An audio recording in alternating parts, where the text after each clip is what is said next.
Doctor ಯತೀಂದ್ರರ ಹೇಳಿಕೆಗೆ ಅನೇಕ ಸಚಿವರುಗಳ ಪ್ರತಿಕ್ರಿಯೆ. ಸಚಿವರು ಮತ್ತು ಮಾಜಿ ಶಾಸಕ KN ರಾಜಣ್ಣ, ಮಾಜಿ ಸಚಿವ KN ರಾಜಣ್ಣ ಹೇಳಿಕೆ ಕೊಟ್ಟವರ ಪೈಕಿ ಬಹುತೇಕರು ಸಿದ್ದರಾಮಯ್ಯನವರ ಆಪ್ತ ಬಳಗದವರು.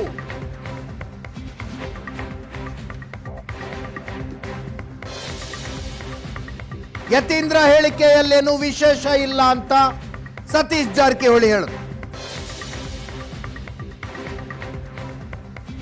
ಯತೀಂದ್ರ ಸಿದ್ದರಾಮಯ್ಯ ಹೇಳಿರೋದು ಅವರ ವೈಯಕ್ತಿಕ ವಿಷಯ, ಆದರೆ CLPಯಲ್ಲಿ 5 ವರ್ಷಕ್ಕೆ CM ನೇಮಕ ಮಾಡಿದ್ದೀವಿ, ಅವರೇ ಮುಂದುವರಿತಾರೆ ಅಂತ KN ರಾಜಣ್ಣ ಅಂತ.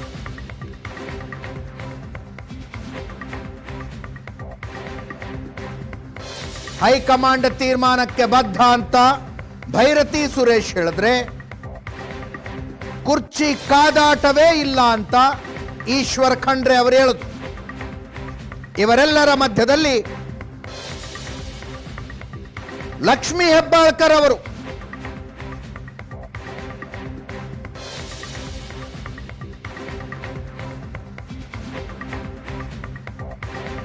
ತುಂಬಾ ಇಂಪಾರ್ಟೆನ್ಸ್ ಕೊಡಬೇಡಿ ಈ ಹೇಳಿಕೆಗಳಿಗೆ ಅಂದ್ರು.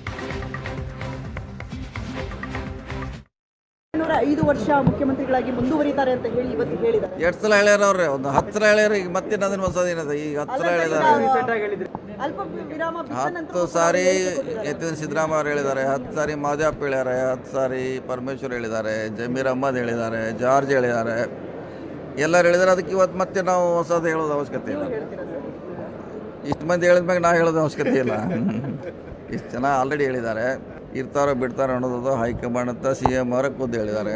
ಈಗ ಯತೀಂದ್ರ ಸಿದ್ದರಾಮಯ್ಯನವರು ಹೇಳಿದ್ದು ಅವರ ವೈಯಕ್ತಿಕ ಅಭಿಪ್ರಾಯ ಇದೆ.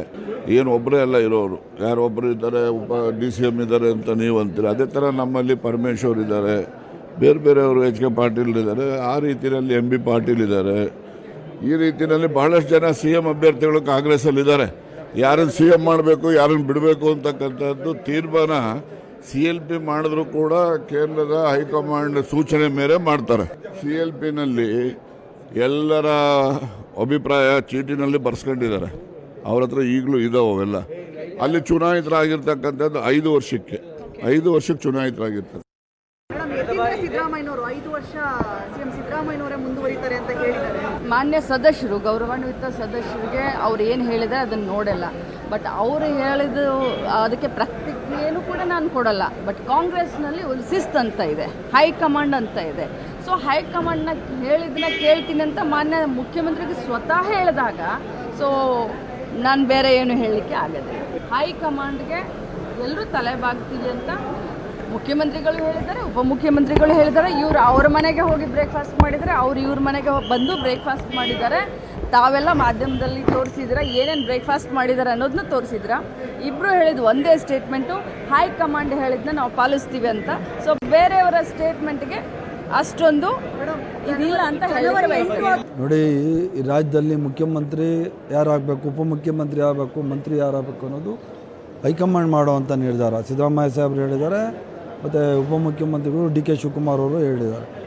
ಮತ್ತು ಯತೀಂದ್ರ ಅವರು ಸರ್ವ ಸ್ವತಂತ್ರರು. ನಮ್ಮದು ಆಂತರಿಕ ಪ್ರಜಾಪ್ರಭುತ್ವ ಇರುವಂಥ ಪಕ್ಷ ರೀ. ಅವ್ರದ್ದೇ ಆದ ಅಭಿಪ್ರಾಯಗಳನ್ನ ಕೊಡಲಿಕ್ಕೆ ಎಲ್ಲರೂ ಸಮರ್ಥರಿದ್ದಾರೆ. ಈ ಕುರ್ಚಿ ಕದನಕ್ಕೆ ಯಾವಾಗ ಬ್ರೇಕ್ ಬೀಳಬಹುದು ಸರ್? ಈ ಚರ್ಚೆ ಯಾವಾಗ? ಇಲ್ಲ ನಮ್ಮ ಬೇರೆ ಕುರ್ಚಿ ಕದನ ಹೋಗಿ ಎಲ್ಲ ತಿಂಡಿ ತಿನ್ಕೊಂಡು ಯಾವಾಗ ರೆಗ್ಯುಲರ್ ಆಗಿದ್ದೀವಿ. ಅದಕ್ಕೆ ಏನೇನು ಈ BJP ಅವ್ರಿಗೆ ಆಹಾರ ಕೊಟ್ಟಿದ್ವಿ ಅದೆಲ್ಲ ಹೊಟ್ಟೋಯ್ತು. ಕುರ್ಚಿ ಕದನ ಇಲ್ಲ ಅಂದರೆ ಸಚಿವ ಸಂಪುಟ ವಿಸ್ತರಣೆ ಆಗುತ್ತಾ?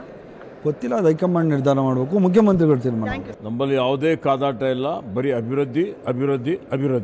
ಅದಕ್ಕೆ ಬಿಟ್ಟು ಅದಕ್ಕೆ ಹೊರತು ಬೇರೆ ಏನು ಪ್ರಶ್ನೆ ಬರೋದಿಲ್ಲ. ಏನೇ ಮಾಡಲಿ ಅವಿಶ್ವಾಸ ಎದುರಿಸ್ತೀವಿ ಅಂತ ದೊಡ್ಡ ವಿಷಯ ಇದೆ. 140 ಜನ ಶಾಸಕರಿದ್ದೀವಿ, ಯಾವ ಅವಿಶ್ವಾಸ ಏನೂ ಆಗೋದಿಲ್ಲ.